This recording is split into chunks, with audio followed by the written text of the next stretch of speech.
तो इसलिए फिर मसले पैदा होते हैं।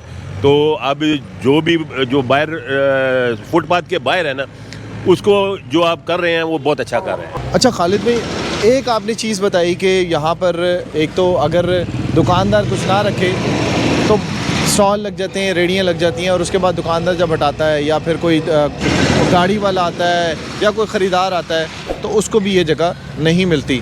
तो आप लोगों को किन किन मुश्किलात का सामना करना पड़ता है ताजरों को, और कितना जुर्माना भरते रहते हैं आप लोग? सर, हमें सबसे मुश्किल ये है कि जब भी कोई भी एहलकार आता है, ये आजकल क्योंकि पैरा फोर्स नहीं आई है, उन्होंने जो है ना वो आते हैं, वो कुछ नहीं देखते।